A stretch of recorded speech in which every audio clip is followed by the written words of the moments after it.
Hello, YouTubers. Off-grid amateur here, plus. As you know, the plus stands for all sorts of things that I do besides living off-grid. And this is an explanation as to why I do the things that I do.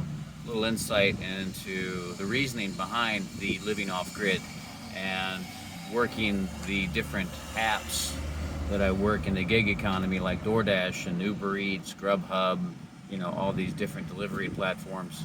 And it's for security. As the old phrase goes, um, never put all your eggs in one basket. That is holds true today. A little word of wisdom. But the reason that I'm making this video today is because I got this paperwork here. I was on a job. I work in the skilled trades. I'm not going to say which one. Um, those of you that know me know which one. And I was working on a job where they wanted you to work a lot of overtime. And I believe that there needs to be balance in our lives. We need to spend at least as much waking time at home and with our families as we do at work and devoted to work. And for years, after 20 years working in the skilled trades, it seems like that we wear overworking and working ridiculous hours and long overtime hours, weekends, and spending time with our family as some sort of badge of honor. I've heard guys talk about how many long shifts they've worked, how many hours they've worked, and yeah, the paychecks are nice, but there is a point of diminishing returns where you begin selling your hours of your life for even less and less money because of the taxation that occurs. Now I don't want to trip over pennies on the way to dollars, but the fact is the more money you make, the more they're going to take in taxes. And again, it's about balance. So this paperwork here is a termination form, and their reason, they've got several reasons on here for termination. And basically, when you lay off one person, they can call it a layoff, but it's really just a very polite firing.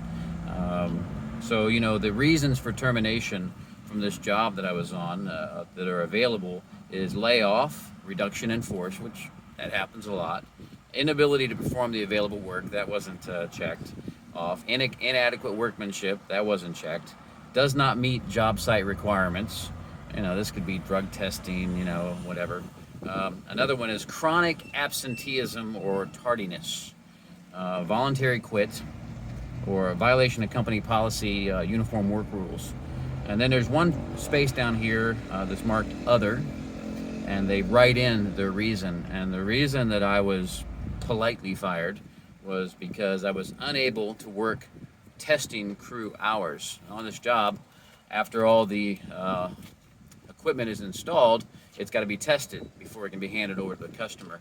And these testing crews typically work long hours. They'll work 12-hour shifts. They'll work Saturdays and Sundays, and I was unwilling to do it. It says here I was unable to do it, and I suppose that you could split hairs over unwillingness, unable. But the point is that I was let go from this job. There was no attempt at moving me to a different crew. I talked to my foreman the first week I was there and told him, hey, I'm not going to work these long hours. When I took this call for this job, it was for this many hours. There was no mention of weekends or early starts or staying late, any of that stuff. And I like to have balance in my life, and that's one of the primary reasons why I do the things that I do, because I don't want to be in a position where one person or a group of people has that much influence or control over my schedule and my life. I mean, there's so many rules in this world that we have to follow that tell us what we can and cannot do, and we have lifted up working overtime and working yourself to a status where it doesn't belong. It should not be glorified, but it should be something rather to be avoided. So many guys end up married to the trade. They work so many hours that they end up, losing their families. But on the job site, they'll tell you that, we have to represent. We have to represent. We have to show up. We have to, this is what the customer wants. Well, my question is if I'm spending all my time representing here, then who's representing the role of father and husband at home for me? That role is held absent. And I know that there's a lot of people out there, they don't have any choice. They have just one source of income, and it is that job that they work. And they throw everything they have into that basket, and all their eggs are in that basket. And I'd rather not do that. I'd like to have the peace of mind and security. So when I got my polite firing yesterday, I wasn't worried about it, because all I had to do was hit the ground running today, making deliveries, and granted, I'll make more money in the trade, but at what cost? If I take too much time away from my wife and my home, and I don't devote enough attention to my children and now grandchildren, all of those things suffer. And I've said it before about equipment, things that we use in our off-grid way of life. I try to stay away from things that are maintenance-free, because if the label says maintenance-free, that basically means that you cannot repair it. It cannot be fixed. And relationships are not maintenance-free. And if you think your relationship is maintenance-free, then you're not going to be able to fix it when it breaks. You can't put in the necessary maintenance to repair it and to keep it up and running any length of time. In a disposable world, anything that says maintenance-free, what I see is disposable. And there are certain products that are disposable, but my relationships and my home are not disposable. So I'll choose to take care of those things and have a level of balance. So any hard feelings toward the contractor, they're going to do what's best for them. Okay? I'm going to do what's best for me and try to strike some sort of balance in this world where they incentivize people to work a lot of hours or work not enough. Because the only jobs that seem to be available these days are the ones where you have ridiculous levels of overtime. They want you to work six days a week, 12 hours a day, or they hire you and they only let you work 30 because they don't want to pay benefits. And these are beneficial in both sides for the employer.